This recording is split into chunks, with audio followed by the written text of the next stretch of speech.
Hello, my name is John Kisiel and I'm a gastroenterologist specializing in the treatment of inflammatory bowel disease at Mayo Clinic in Rochester, Minnesota.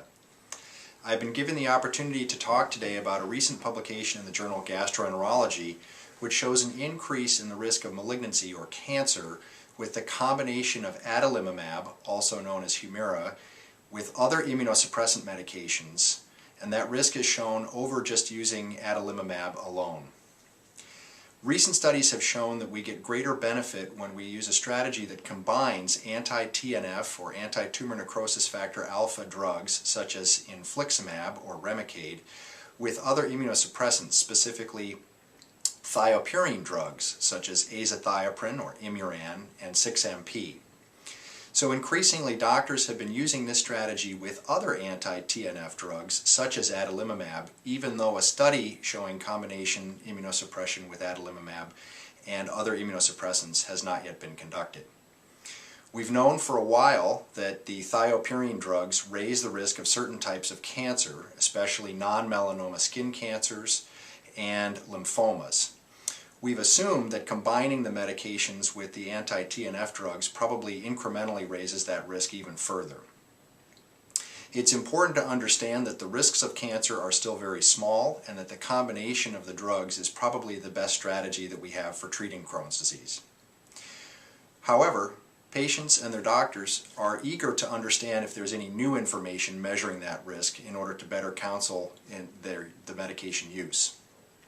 Dr. Osterman and his colleagues recently conducted a study of over nearly 1,600 patients that were treated with adalimumab or Humira in the clinical trials that led to the approval of that drug for ulcerative colitis and Crohn's disease.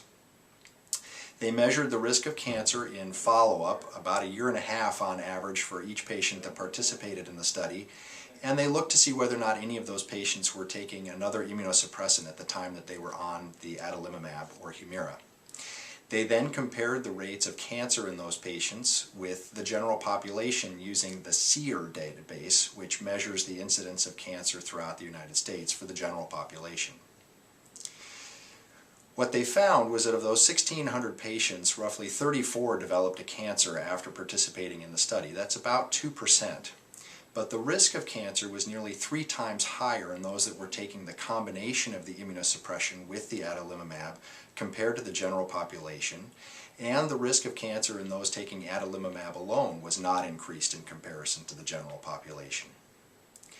Most of these cancers were non-melanoma skin cancers. That includes basal cell and squamous cell cancer, but it was also interesting that the combination immunosuppression group had higher rates of other cancers such as breast and colon cancer. It's important to remember that the combination of these drugs, while it raises the risk of cancer, still has incredible benefit over using either drug alone. And to kind of estimate that risk, the authors of this paper included in their discussion some back-of-the-napkin calculations. If we infer the cancer rate and the benefit that we would see with combination therapy from the studies that we've studied with infliximab in combination with azathioprine, it would take only about 1 extra patient in 9 treated with the combination of the drugs to benefit over being treated with either drug alone. And in contrast, nearly 1 in 170 patients would get harm from that combination strategy. This information in this new study is important for patients and their doctors in terms of counseling about skin cancer and other cancers, monitoring and prevention.